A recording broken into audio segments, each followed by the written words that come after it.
Allies exam पाठशाला में आपका स्वागत है। मैं हूं आपका अली भाई और एलीज एग्जाम पाठशाला में आपका स्वागत है।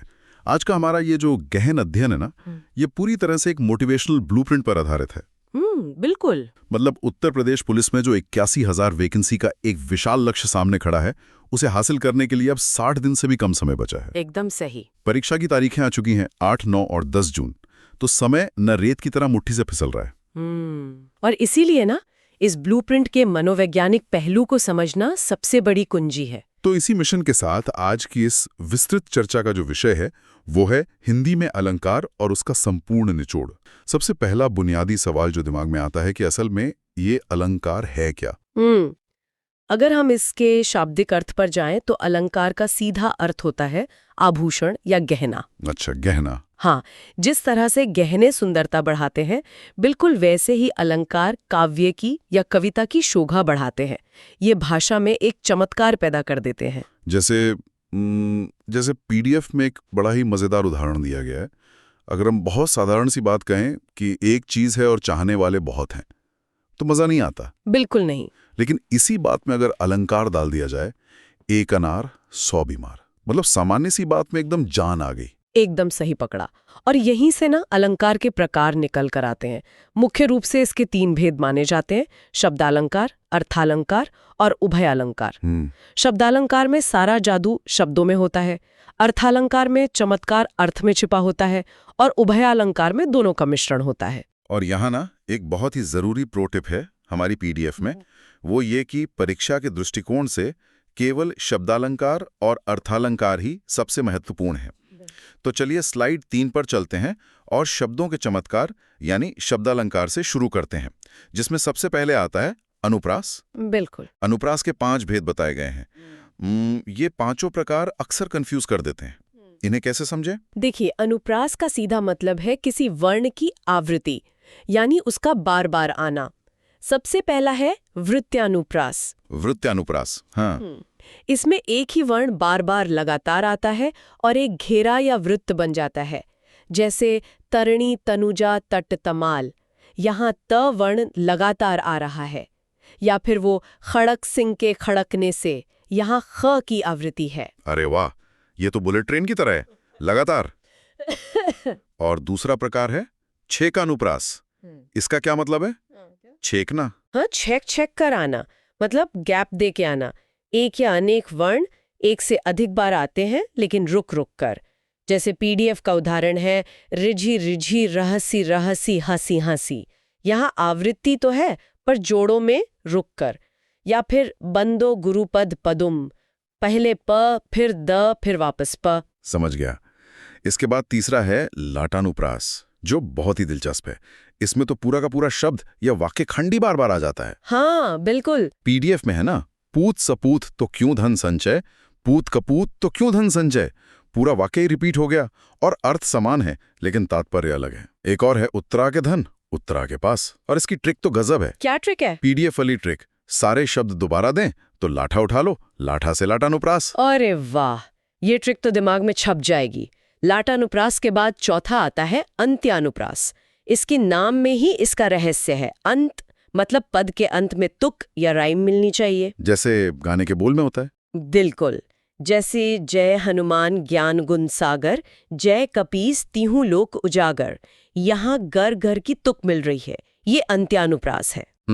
और अनुप्रास का 5वां और आखिरी प्रकार है श्रुत्यानुप्रास। ये सुनने से जुड़ा है क्या? हाँ, श्रुति मतलब सुनना। इसमें एक ही उच्चारण स्थान वाले वर्णों की आवृत्ति होती है, जैसे दंत्य वर्ण त, थ, द, ध, न। उदाहरण है दिनांत थाते दीनानाथ डूकते। इन्हें सुनकर कानों को एक खास लय महसूस होती है। बहुत बढ़िया, अनुप्रास तो क्लियर हो गया।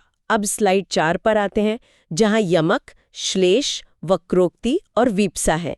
जब शब्द ही खुद को दोहराने लगे तो यमक की पहचान कैसे करें? यमक बहुत सीधा है, शब्द बार बार आए लेकिन हर बार अर्थ बिल्कुल अलग हो। सबसे क्लासिक उदाहरण है कनक कनक तेज सौबुना। यहाँ कनक शब्द 2 बार है। हाँ, और पीडीएफ के अनुसार ध्यान देने वाली बात यह है कि अगली लाइन में वाह खाए बोराए जग पहले आता है।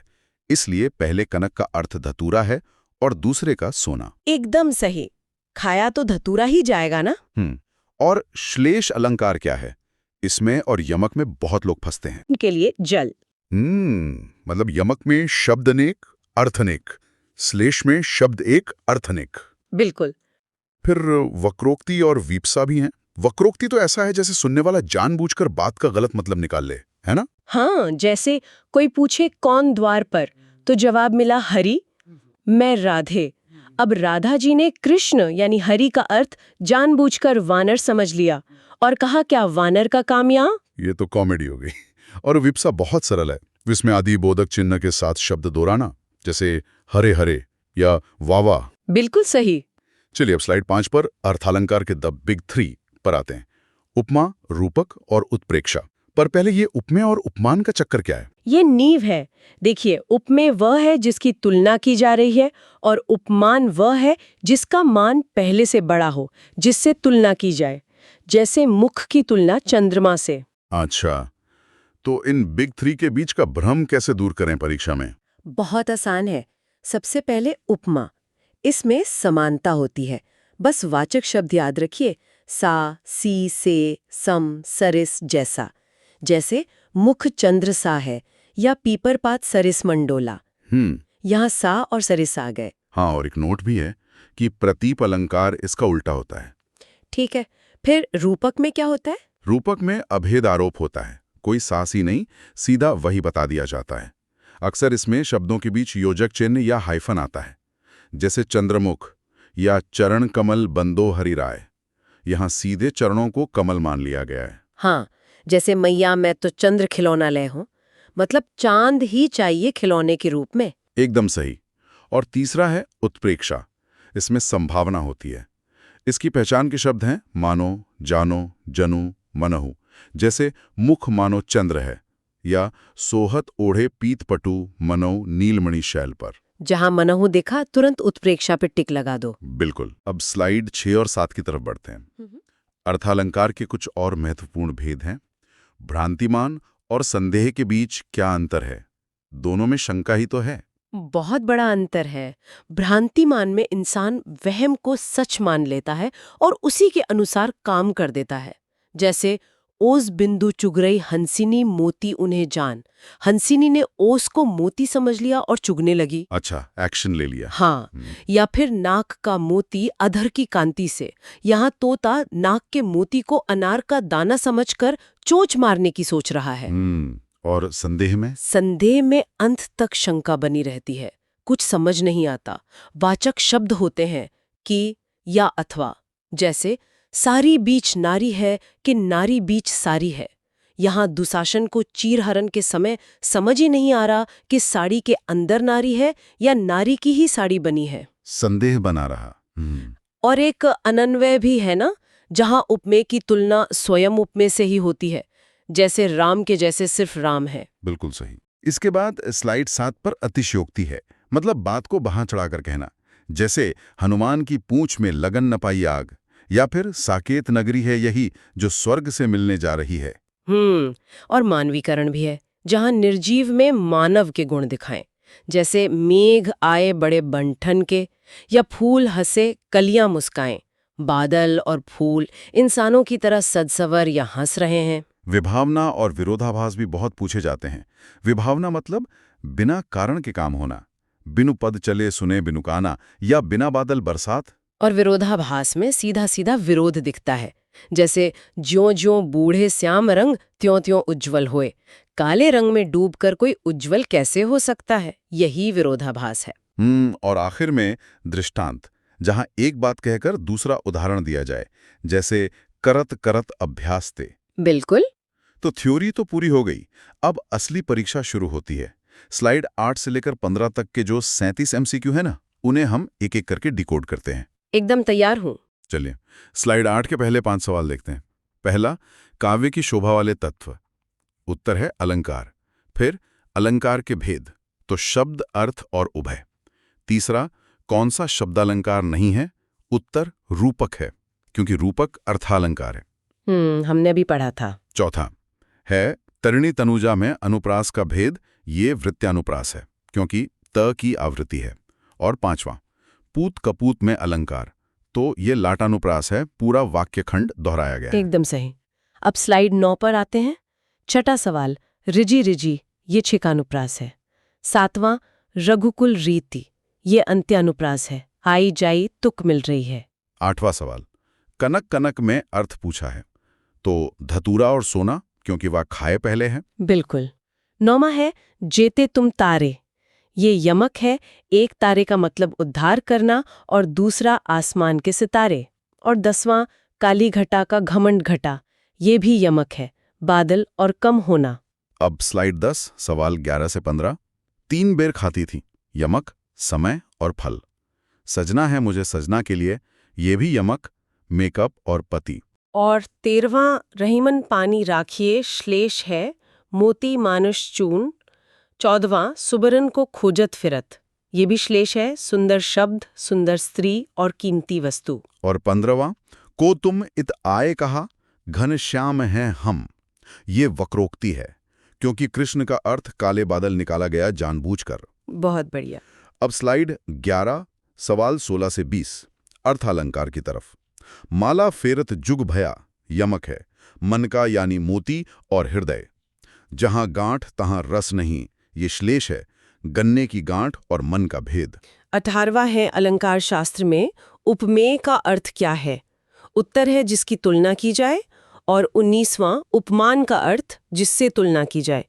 20वां सवाल सा सी से सम सरिस किसके वाचक हैं, ये उपमा के हैं। स्लाइड 12 21 से 25 पीपर पात सरिस मन डोला में मन क्या है, ये उपमेय है।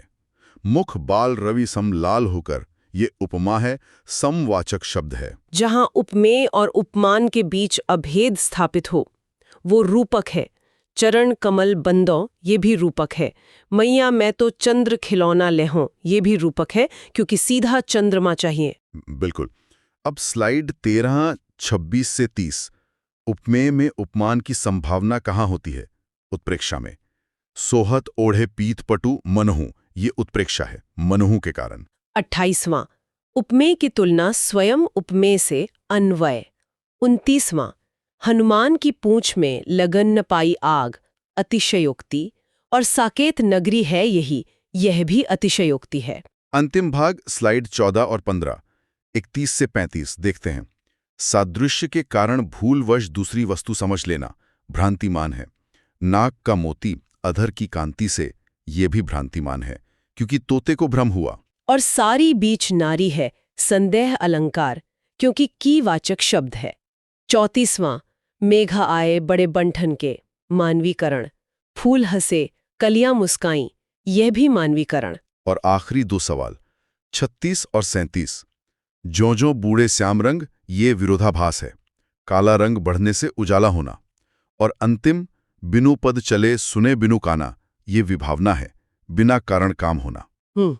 तो इस तरह हमने पीडीएफ की सभी 37 परीक्षा उपयोगी अभ्यास कड़ियाँ बिल्कुल सफलता से डिकोड कर ली हैं। मुझे पूरा संतोष है कि कोई भी महत्वपूर्ण बिंदु नहीं छूटा। हाँ यार, सच में। आज का टॉपिक अलंकार यहीं समाप्त होता है। कल का टॉपिक है विराम चिन्ह और वाक्य। और देखिए, असली मोटिवेशन वो तारीखें ही हैं, 8, 9 और 10 जून।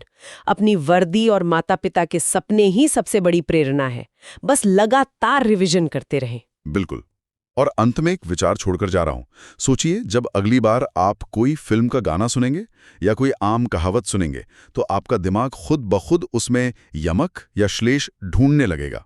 अलंकार सिर्फ परीक्षा के लिए नहीं है, भाषा की असल ताकत को पहचानने के लिए हैं। जय हिंद, जय भारत।